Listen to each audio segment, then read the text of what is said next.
Good morning, everyone. I'm Will Johnston, Executive Director of the Microlife Institute and Tiny House Atlanta. Thank you so much for coming out today to the second annual Decatur Tiny House Festival. Along with me, I have Kim Buchero. She is our CFO and also a very staunch supporter and amazing person that helps make this movement keep growing. So basically, this morning is just the State of the Union address of where we are with the tiny house movement in the South and in Georgia. And so we're just going to be going over accomplishments, where we are, what we've been doing, and where we think we're going. And also to let you know how you can get involved and where else we are taking the Microlife Institute. So, and I'll just actually throw it over to Kim so she can say something too. Hello, good morning. You guys hear me all right? Okay, well thanks for coming. We're going to tell you a little bit about everything going on, and then we'll open it up for questions at the end. So anything that we did not cover, feel free to ask. So first and foremost, I have to thank the sponsors that have made this weekend possible. So give a big shout out to Mitsubishi Cooling and Heating and Alternative Apparel. They have done an amazing, they've given us amazing support for this weekend as well as throughout the year. So please feel free to visit the big giant tent out in the middle of the tiny houses. Show them some love, as well as Marta, Creative Logan, Hannah Solar, and obviously the City of Decatur for hosting us with this great weekend, and then AM 1690 being able to really push our message out there, as well as our organization, Microlife Institute. Also, we want to know from you. We want to know what this movement means to you. There's a survey on tinyhouseatlanta.com. If you go to that web page and go to the tab, it just says survey. Click on it. Take the survey.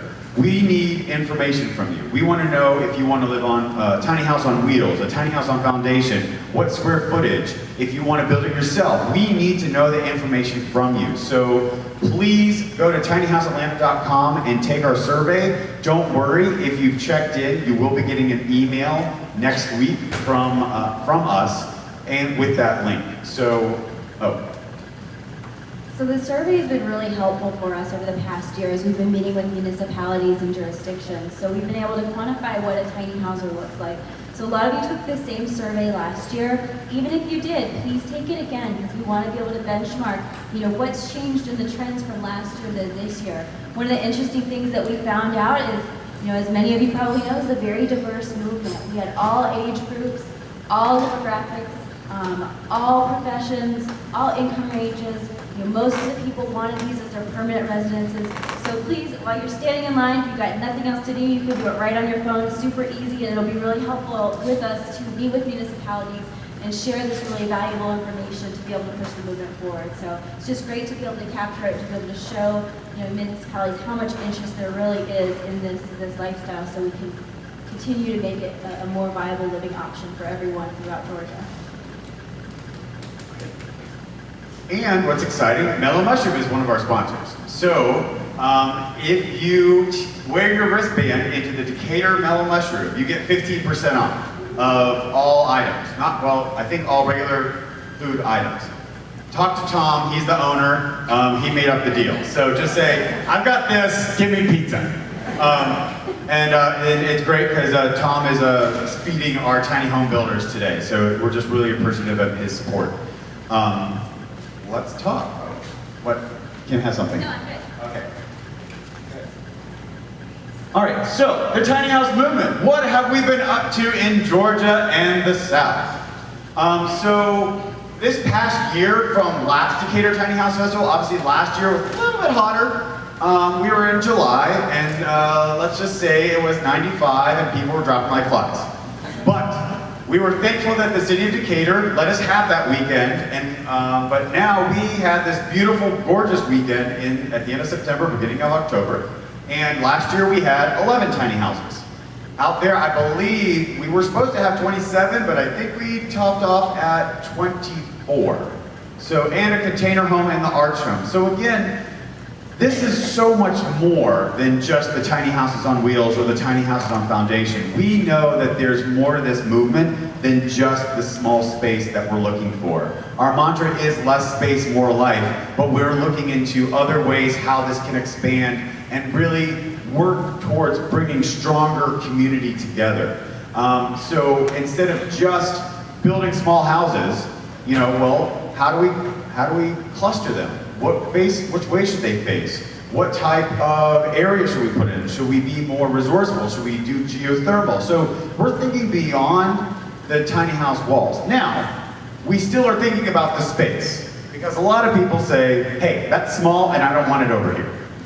So we're trying to talk to as many municipalities, governments, anyone who will listen. That's why we have this festival, and that's what we do throughout the year. One of the things that we focused on was the feasibility study. So we partnered with the City of Atlanta, South Face, and a couple of other organizations, Ryan Taylor Architects, and we took it upon ourselves to say, how could we have tiny houses within the city limits of Atlanta? So we focused on the city limits of Atlanta. And we met probably 5 or 6 times, it's all hypothetical, not hypothetical, but like how, again, that question of how could we put tiny houses here? I'm gonna throw it over to Kim to talk a little bit more about that. Yeah, so it was a really great process working with the city planning staff, also working with the MPUs. We were able to get their feedback, try to kind of compile it all into a comprehensive study. And we found in that process that in the city of Atlanta, it's not very feasible. And so that's why we need these zoning changes to make it feasible. So under the current codes, the issues, as most of you know, in the city of Atlanta is the lot sizes. You've got to have a very large lot, and it has to be the same size to build a tiny house on a foundation. So there is no square foot minimum in the city limits of Atlanta. Some people think it's 750 square feet. That is not true. You could build a tiny house on a foundation in Atlanta right now, but you have to put it on a full-size lot. So in going through this feasibility study, we talked about ways that you could increase that density so that people wouldn't have to buy a full-size lot. So one of the changes that the city talked about is changing their accessory dwelling unit code to be more conducive for these tiny houses on permanent foundations. And so they're calling them accessory dwelling units. And if you're not familiar with that term, you might have heard carriage house, granny flat, accessory unit, accessory structure, a lot of different names for it. But all it is it's basically a tiny house on a permanent foundation, so not on the wheels, it has to be permanently affixed, that sits behind a primary structure. So the city actually adopted an ordinance based on some legislation that we put forth and worked with the city on that would allow for tiny houses on permanent foundations to be in R5. So any sort of property that is classified as R5, this is zoning classification. Duplex. You can now put a tiny house on a foundation in the backyard. There is a link to that actual ordinance on our website under resources and zoning and codes, so you can read the exact requirements of it. But that's a new law. And one thing I would mention is currently in R1 through R4, you can have an accessory structure that's referred to as a guest house. So you can basically do something very similar, but the problem is you can't have a full kitchen and you can't live in it full time. So it's limited to short-term rentals only. So this new legislation took out that loop about the rentals, and it makes it now that you can live legally in the backyard, or you can rent it out long-term or short-term with no restrictions. So it's a great step in the right direction. So one of the things that we would like to encourage you as enthusiasts, if you would like to see this in Atlanta and the city limits in more classifications other than just R5 for zoning, let your city council know, let the planning staff know, reach out to them. They are considering this was a pilot, and so far the sky hasn't fallen, nothing crazy's happened. They haven't had any great backlash, so they're looking at potentially doing maybe R4 or other districts to add this legislation to allow for accessory dwelling units behind the primary. So reach out to your city council people if you're interested in that, and we'll let everyone know as an organization if there's anything you can do to kind of stay involved other than that. We'll take questions at the end. Yeah, if you've got questions, just hang tight. We'll ask them at the end, unless just holler at me if you can't hear us or something. So another thing that we worked on that you'll hear if you stay for the panel from the Department of Community Affairs, Ted Maltaides. So we, again, worked with the state of Georgia and some awesome Ryan Taylor Architects, South Face, and we now are in the process of adopting a tiny house on foundation appendix for the state of Georgia. So on November 15th is the final vote. I mean, it looks good. I'm not gonna say it's happening, but it looks real good. So this is gonna be for 400 square feet or smaller on foundation. So what this does is gives you building codes to allow to build a 400 square foot house or smaller on foundation. So again, we took what happened last year at the International Residential Code, I guess, conference, I guess that's what you could call it. A bunch of tiny housers went out there and they put forth this tiny house appendix. And they got approval. So the International Residential Code now has a tiny house appendix. We took that appendix and rewrote it or tweaked it for the state of Georgia. Just adding in on, from ladders to lofts to maximum loft size, things like that. So in the beginning of 2018, if all goes well, after November 15th, we will have an appendix added to the IRC for the state of Georgia, International Residential Code for the state of Georgia. And so what this is, so now there's more work to be done. Kim and I are in the process of writing an article to teach all the 159 counties what this means to them. So once the state adopts it, now the counties have to adopt it. And then once the counties adopt it, the cities have to adopt it. So they can do it simultaneously, but it's, again, that's why we do this. This is education. It's showing that the sky won't fall if people build tiny houses. So is there anything else you want to add on that? Okay, next slide. Oh. So there is a copy of this appendix if you would like to read the exact regulations of what's allowed and what's not allowed. Again, on our website, under resources, under zoning and codes, we've got a draft of the appendix. Once it gets approved, we'll put the final version out there so it's accessible. Some of the things we see in tiny houses are not legal. The ladders are not legal under the IRC building code. They don't have to be because they're considered RVs. So what this code does is it outlines what you can do. So if you're interested in having a tiny house on foundation built that meets these codes once they're adopted, you want to tell the builder, I want it to meet the 2018 IRC tiny house appendix, because they could do ship ladders, they could do certain things with the lofts, but it's going to be a little different than what some of the houses. Some of the houses actually meet the code, but a lot of the houses with the ladders, they don't. So just keep that in mind if you're thinking, okay, I want this house on a permanent foundation. You want to make sure it meets that code, because when you go to get your permit for the city, unless you're just doing it kind of secret, I don't ask questions, but if you're going to get a permit, make sure it's built per these codes, and we'll share that on our website as well. So another project that we've worked on that you can tour is our tiny house office. So this is actually outside right now. We partnered with a number of amazing organizations, including the city of Atlanta. So this office is going to be living at different MARTA stations throughout Atlanta.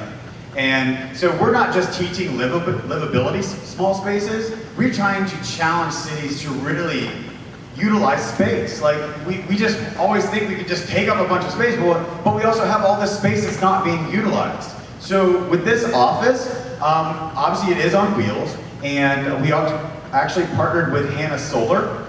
We have a Tesla wall and solar panels, so we are off-grid. So we don't have to worry about connecting to power. We worked with a airhead toilet, so we have a compostable toilet in the office as well. So this office, again, we are going to be creating programming to educate and advocate for the movement, as well as let people utilize it. So let MARTA have a meeting there. We can fit up to 12 to 15 comfortably around a boardroom table. So we're excited to be able to share this office with Atlanta, and so people can see, there's so much else we can do with our spaces. Just think of all the parking lots, parking decks, parking areas in the metropolitan Atlanta. We love parking, but yet all these parking lots are empty. So why not be able to utilize them? So this office allows to make any place an educational piece for the Microlife and tiny house movement. Keep going. I'll throw this to Kim. Okay, so I'm going to talk to you a little bit about our development projects. If you guys came last year, you probably heard about the Eco Cottages at East Point. That has not yet been approved. It has been a very long, interesting process. Developing tiny houses, we use that word and suddenly people get very scared. We are still in process. We're hopeful that it gets approved October 16th. It's the final city council hearing. And what it is, for anyone not familiar, it's a 40-house development in East Point. It's about 3 blocks from the MARTA station in East Point. East Point's about 3 miles from the airport, if you're not familiar with it. Basically, what we had originally proposed was starting at 250 feet, going up to 750 square feet in terms of the houses, so pretty large. Over the past year, working with City Council, we've come to an agreement that we will remove the 250 square foot model, which devastated us, but we'd like something to get approved. So we've started at 500 square feet, and they made us add a 1,000 square foot model. So now they range from 500 square feet to 1,000, so a lot bigger than we started at, but still smaller than your average 2,600 square foot home. We've got a community garden, a community center, and a retaining pond to deal with the stormwater on the property. So hopefully everything will go well and we'll get approved on October 16th, and then we'll finish our permitting process and start construction early next year. So if you want more info on that, it is on our website, which is EP, for East Point, ecocottages.com. There's also a link on Tiny House Atlanta under community. So unfortunately we can't say hooray it's approved, but hopefully it will be. So this is one really exciting project that will hopefully kind of pave the way for some new innovative projects elsewhere.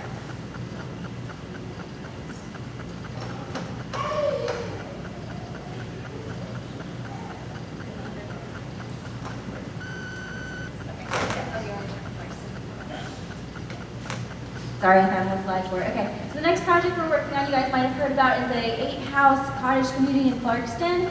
One of the really exciting things that happened this year is the city of Clarkston approached us and said, we want tiny houses on foundation in Clarkston. How can we make that happen? So we looked at their ordinance. They actually have a really great cottage ordinance. There were some issues with it that prevented people from building. No one's actually built since they've had the ordinance in 10 years. A lot of people just didn't realize they had it either. But so the ordinance has no square foot minimum, so you can basically take a piece of property in Clarkston and build they've changed it now. We worked with them to help them improve the ordinance to make it more user-friendly. You can build between 2 to 12 houses on permanent foundations in Clarkston with no minimum, maximum of 1,200 square feet, and these basically have to meet their cottage ordinance requirements. So clustered around a common area, porches facing each other, some just general requirements, certain amount of parking. So we're actually working with a builder, and we found a piece of property. It's about a half acre, 0.57 acres, and that allows, based on their ordinance, for 8 houses. So one of the models is 250 square feet, and one of the models is 492 square feet. And we're going to be talking more about that and showing you a lot of pictures and things at our 4 o'clock talk when we get into communities. But just so you know, if you're interested in something in Clarkston, an individual could go and potentially build 2 houses on a very, very small piece of property in Clarkston, and it's administrative. It's very, very easy, and the city is very excited about it. So even though we're doing a project, we're just trying to be an example, but other people can follow suit. It's very easy. If you have questions about that, feel free to reach out to me. I'm Kim at tinyhouseatlanta.com, and we can talk more, but come to our community talk if you want more details. So I put up the where are we going? So this is actually us now. We are the Microlife Institute. So this is our 501c3 in approval mode. So we're still waiting to get our full status. But so the Microlife Institute, what is that? So we are going to be doing research and projects based on micro living. So we're going to be doing more. We're going to be coming up with ideas. This isn't going to be cookie cutter. This isn't going to be, oh, let's just keep making micro communities everywhere. It's going to be project driven. Just like Clarkston, just like East Point, we're going to be advising, we're going to be consulting, as well as coming up with new ideas and new ways to show that we can utilize space better. We have partnered with GSU, Georgia State University, law school, that we're going to be doing a research project, and that's going to be coming out in the next couple of months. They're going to be looking at the top 48 cities in the United States and how small people can build, and just the whole idea of what we can do where, and how metropolitan cities are interacting and responding to people wanting to live smaller, like the tiny house movement. Also, we're going to be developing programming, as well as finding ways to interact with corporations and really educate other people on what Microlife is and will be doing. I'm going to add to that. Keep going. So, a lot of people are like, besides volunteering in this festival, it's funny, people are like, oh, we just love the Tiny House Festival. I'm like, well, great, but we just don't want to be a festival. We want to make change, and that's what we've been doing. We are talking to your representatives, we are talking to government officials, we are educating, advocating, we go to a lot of events, we take tiny houses, just so people can see, feel, touch, because there's still a stigma.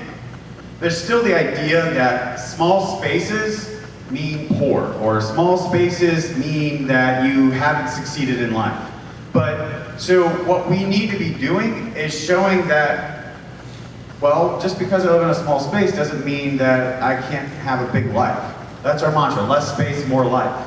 So, just like Kim said, we need you to be reaching out to your representatives. We need you to educate yourself about what you can build where. We are trying to turn Tiny House Atlanta into a good resource for you. So we'll be, one of our interns will be starting to do more research on pulling muni codes and understanding and be able to put out to different cities saying, okay, in Roswell, you can do this, you can't do that. These are the people you probably should talk to. So we want people to be able to know what you need to know now and know what you need to be asking for before you go into the zoning and planning people. The zoning and planning people don't like it when you call them and say, I want a tiny house. And that's it. And they're like, well, great. No. So we need you to be able to throw out a lot of that zoning and planning, copy and dialogue for them to just be responsive and say, okay, this person has done their research. This person knows that you can't build a 400 square foot house on this plot of land, but a mile and a half down on those plots, you're able to do X, Y, and Z if you develop a plan, unit development, so on and so forth. So I know it's a little stressful, like zoning and codes have been going over my head, but you have to dig deep and understand them. So that's what we want to be able to do, is make these much easier access for people to understand, know you can do where in the state of Georgia, but then also in the South. So if you say, here, duplex, well, what does that mean? What can I do? Also, too, we're going to be developing programs. So we are going to be ramping up our meetups again. So we're going to be going back to a more monthly basis of meetings. So we're going to be bringing back speakers. So hopefully we're going to be able to utilize the tiny house office more, so we can set out chairs, have guest lectures and things like that. And also, too, TBD, sign up for our newsletter, follow us on Facebook, because there's a lot of stuff going on. Soccer in the Streets, we're partnering with them. Does everyone know what Soccer in the Streets is? They built a soccer field at 5 Points MARTA station. We're going to be partnering with them to build a tiny house classroom, so kids have a place to go for after school activities. So there's so many cool projects that are coming down the road that I want you all to be a part of. But I just need you to know that I'm going to be sending out messages via email. I can't call everyone, even though I love you all that are here. I'm going to throw it over to Kim if you want to say anything else. So just a little bit about our organization in case you don't know. So Will is our only paid employee. He's our executive director. I think we paid him for the first time last year after this festival. We finally had a little money. So he volunteered in his own passion for 2 years. We turned it into this formal organization. Again, I'm the volunteer CFO. I do this most of my day. I have a little night job that keeps me busy, pays the bills. But everybody else in our organization, like myself, we rely on their passion and their expertise. So we are trying to grow that organization. We formed some committees earlier in the year, so if you want to get involved in that, we're probably going to restructure them because we've got a couple active committees and a couple inactive committees. But we really want to empower anyone who really wants to take this movement further to join us and get involved, because we're not a huge conglomerate organization. We don't have a lot of money. It's really just passion that's driving us. So we just want to open that invitation out to you, stay in touch. If you see the volunteer application, you want to get more involved, we'll continue to put out different opportunities to get involved. Just thank you all so much for coming. This is our huge fundraiser for the year, and it's really what powers us. So just keep being here has been very, very helpful to support that. So, and now I will let we'll do the next slide. Okay, so that's mostly what we're talking about. He's going to wrap it up real quick, I think, and then we'll open it up for questions. Yes, sorry. Multiple things going on at the same time. So again, we had our Pond City Market event. Did anyone go to that? Pond City? Ooh, awesome. No, that's awesome. Just one guy. Appreciate you being here, dude. Obviously, there's a lot more tiny houses here. We also have been, I was very excited, we were very excited to partner with Pond City Market because, you know, Pond City Market is basically sitting on the top of the Eiffel Tower screaming at the world and everyone's watching you. So we were very excited to partner with Pond City Market.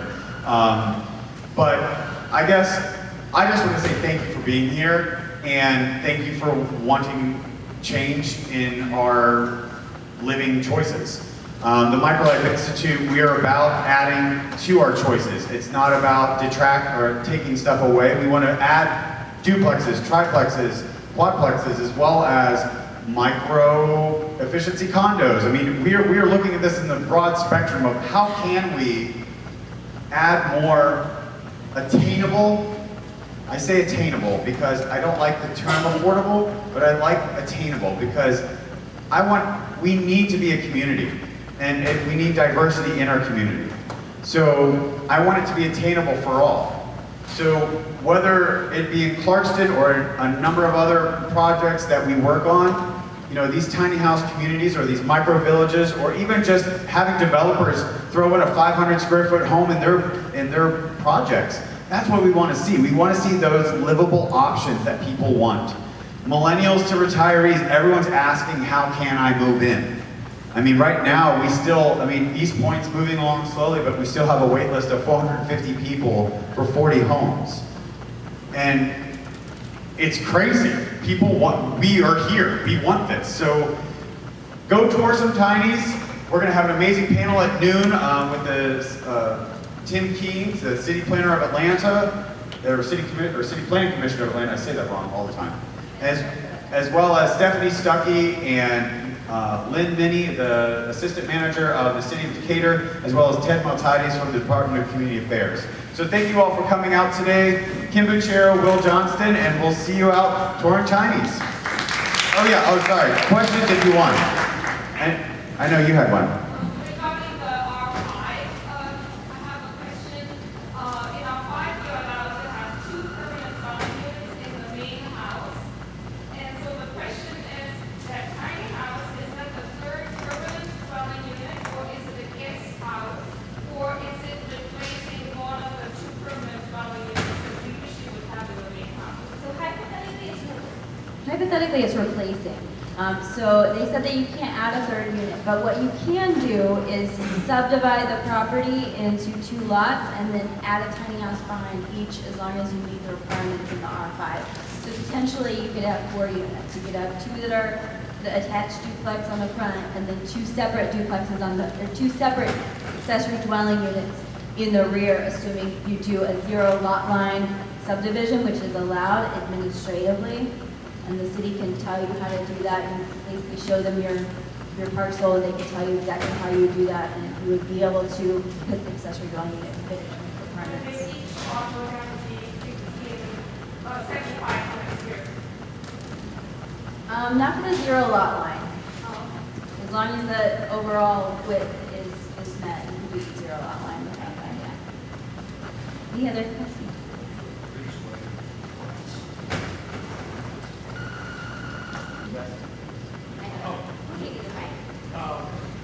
We talked about square footage a number of times. Is the loft area where you can't stand up, is that counted as square footage? Okay, so in the current building code, square footage is only counted if you've got over 7.5 feet of headroom, so generally lofts don't count. So that's what's so important about the tiny house appendix is it allows for legal sleeping lofts. So currently in the building code, if you have a loft, it's not allowed for sleeping. It's just a storage loft, and then somebody happens to sleep there. So the appendix that's being adopted for January 1st, it allows you to have a legal sleeping loft. It says that it provides a maximum wall height, so you can't try to just get around, making it considered a one story instead of a 2-story. It basically requires a certain amount of railing for safety, and then specifies the height of that railing. I think it's 36. It has a minimum of 36 inches or half the height of the loft, just so people don't fall out. And I think But that space does not count. it doesn't count into the square footage unless it happens to be a 7.5 foot high loft. And it would only be so like if I had a room with a knee wall, let's say I have a roof like this and I found a knee wall, and my arms bending, that 7.5 would have to be from there. So if the roof, if it's a lower knee wall, the square footage only counts once you get up to that 7.5 feet. If that makes sense.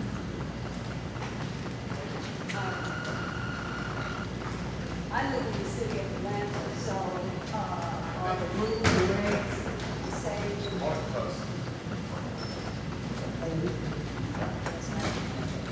Are the rules and regulations the same around jurisdictions, or is the city of Atlanta different from the city of Decatur?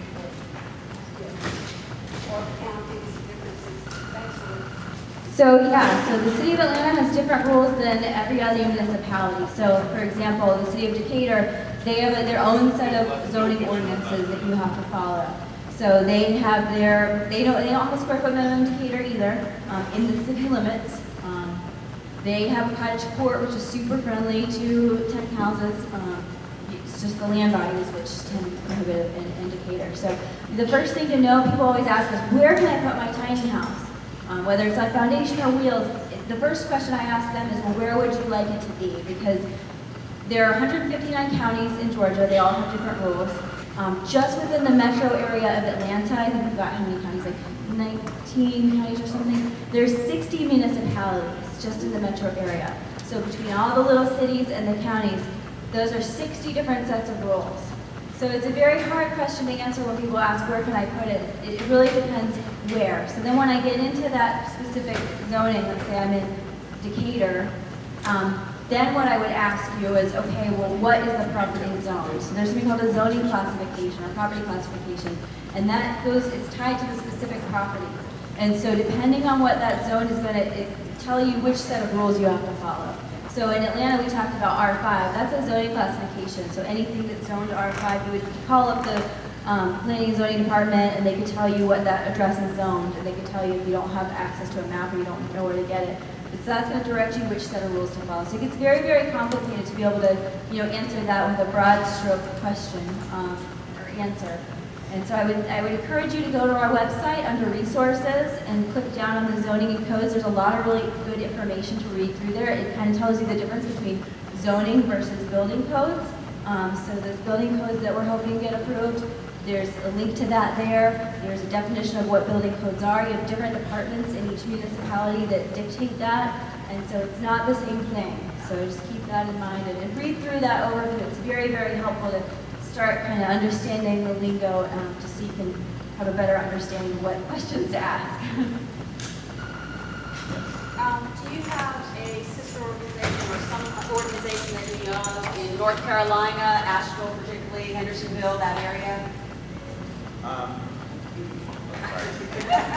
Sorry, we only have one mic.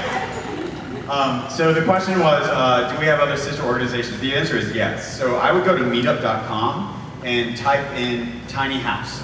Okay. That's how I started all of this. I just started this on a meetup about 3 years ago, and now we're one of the largest tiny house organizations in the nation. So, you get closer, it gets louder.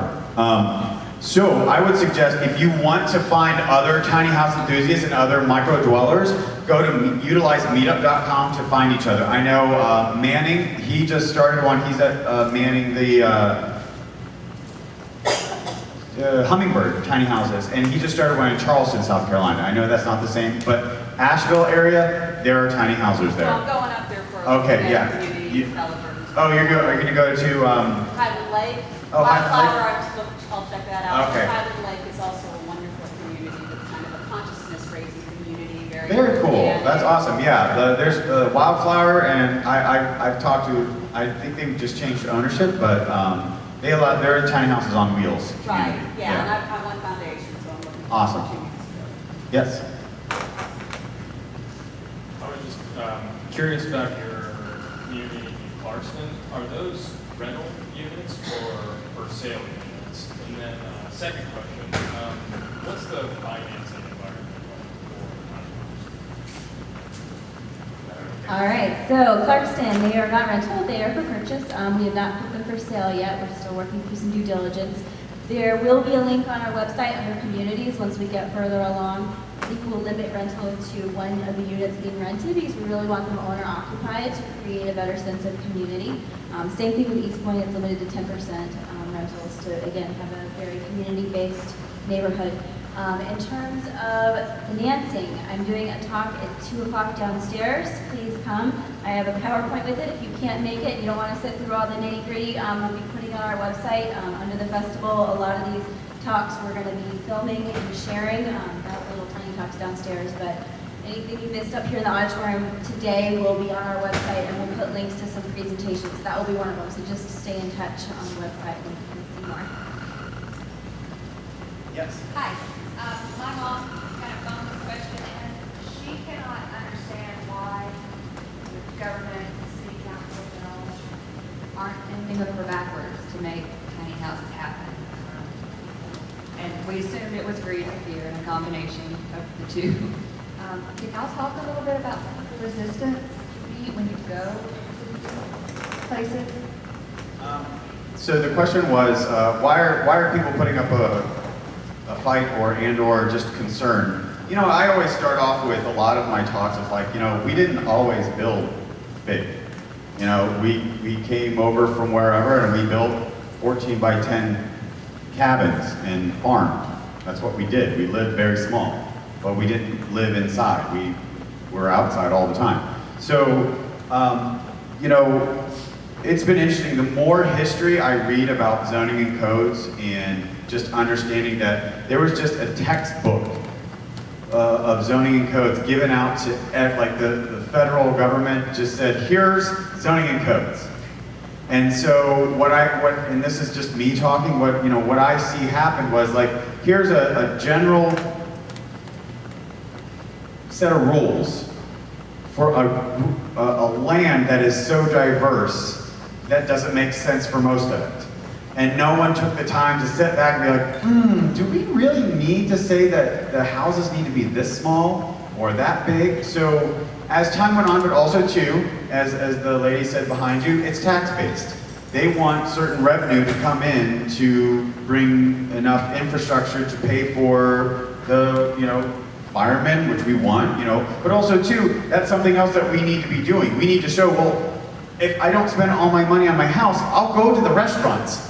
I will spend my money other places and find ways to, give you your tax money. So it's the idea of showing that they still can make their money to pay for the stuff that we do need, as well as, still being to show them that these aren't going to go. Also, too, the other thing is that they're afraid that they think small spaces, meaning people won't keep them up. People think that if they're in a small space, that there won't be any maintenance. So I always say anyone cannot take care of their house. I'm sorry, that's personal. Like, if you can own something and not take care of it, and that's everything. That's even, child care. You just, it's all based on the person. So you can only do so much. And so, but they all, for some reason, they are stuck on the fact small spaces mean people who won't take care of it. So, Kim. Yeah, and just to add on that, we get that question all the time. Well, what's the difference between this and a trailer park? There's a big connotation in a lot of people's minds that this is the same thing as a trailer park. And, not that a trailer is bad, but in their minds they have this idea of not well kept, crime, all these just negative images come to mind. And so we have to educate them about what the difference is. And so these are high quality homes. Generally the people that want them, they want them intentionally, not because, for any kind of scary reason. That it's a very intentional movement that all of you here are interested in. So I think just getting them inside them, that's why we have this, one of the reasons we have this festival, is to get a lot of people inside and to see, oh wow, this is really nice, this is beautifully done. Maybe I could do this, or maybe I couldn't do it because I've got too many shoes, but somebody else wants to, you know, I don't have a problem with it now because I'm comfortable with it. So I think the more examples we see throughout the city and throughout the state and the region, I think the easier it's going to be to have those conversations. Once people see, feel, and touch it. And so that's, you know, that's why we focus so much on partnering with builders and different organizations to try to bring some of these developments to life, and just to act as an advisor or a consultant to help people navigate through if they're interested in maybe incorporating just one small model. Because once we can say, okay, go to this community, go to that community, go to that community, the sky didn't fall, it's beautiful, it's well taken care of, we've got HOA covenants just like a normal, you know, neighborhood would. So, you know, there's ways to make sure that it stays beautified. Then I think that's going to help to continue to break through the fear of the unknown, which is really, a lot of people are afraid of the unknown. And there are some communities, again, like the city of Clarkston, they saw the excitement and the beauty. You know, the mayor was really They came to about us. it. Yeah, they came to us, so we didn't, you know, go chase them down. That was beautiful that they saw the great opportunity that they had if they would embrace it. So I think communities are coming around, but again, we're at the infancy of this movement, as Will always says. And so it's just going to continue to take exposing people and just normal people picking up the phone and saying, hey, I want this, just so that the counties and the cities and municipalities know this is not a fad. Because they're afraid it's just a little blip in the radar, like on TV shows. Steve Nygren last night from CRB, he talked about, maybe it was him, somebody talked about, you know, there's a cake show, and then there's the, you know, the gold show, and now there's the tiny house shows, and it's going to pass, and people get over it, and then they'll shut up, and I won't have to hear the phone calls anymore. And so, obviously, we don't believe it's a fad. There's such a strong movement and such interest. So just continuing to, you know, remind them, you know, that we're still trying to do it. The only reason we're not living this way yet is because, you know, legally, maybe it's not in my neighborhood yet. Maybe I want it, you know, in this particular jurisdiction. So, kind of, when we don't go away over time, it's going to help to dispel that as well. Final question. So you mentioned parking and underutilized parking, and a couple of years, you mentioned parking and underutilized parking. A few years ago, SCAT did their SCAT pad experiment in the parking deck. What was the upshot from that? What do you mean by upshot? Well, did it enable anything? Or So think about this. In 10 years, we're going to have driverless cars everywhere. And we're going to hit a button, and they're going to come pick us up. And then when we hit the other button, where are they going to go? And Atlanta has a lot of parking decks. So SCAT Atlanta their challenge wasn't to build tiny houses. Their challenge was to create a community utilizing a parking deck. But they utilized tiny homes. And honestly, that display has gotten so much attention globally. I'm not sure what their schedule is. They do tours anymore. It's kind of turned into, honestly, I think a moneymaker for them, that people have to rent out for facility rentals or request a tour. So that is basically saying, how can we upcycle our parking decks? And that's something else that I hope, as this movement grows, we can, again, utilize that space. So I think it's a positive reaction. The uptake is the fact that, you know, you can make such a cool space with such small, with no space. So I think they're 130 square feet, and like one is run by an iPad. So again, you could be as technically advanced as you want it, or it could just be all wood, and you know, you could just be in the cabin in the woods in the middle of nowhere. So they have shown that, you know, through design and beauty, you can create such a cool small space. Now, don't get me wrong. I don't know if I could handle living in such amazing colors all the time that they have designed, but they did an amazing job. So I don't know if that answered your question, but yes. So as part of the tiny house feasibility study in the city of Atlanta, that was something that was brought up as part of the study. So can we utilize parking decks? You know, should the city create some sort of ordinance to allow for parking decks to be retrofitted? So it was discussed. It's a very, very complicated thing. So actually putting in those 3 units was much easier than the larger conversation of can these parking decks actually accommodate all the extra weight? What does that look like? A lot of the parking decks that are not utilized are older, so there was a little bit of discussion about what do we need to do? Should we make the height requirements higher for new parking decks to make them more convertible in the future, should this happen? So there was some talk of that, and there are some recommendations in the study, but I think it's a very complicated thing, and it was not totally fleshed out. So I think if it does happen in the future, it's going to require some additional investigation, a more thorough discussion to really make it happen. So far, nothing's been like approved to say, yes, we can do this in parking decks at this point, in Atlanta at least. All right, y'all, so we're going to end there. So please feel free to go tour some more homes. We've got our awesome panel starting at noon in 13 minutes. So please feel free to come back, and we'll see you in a little bit.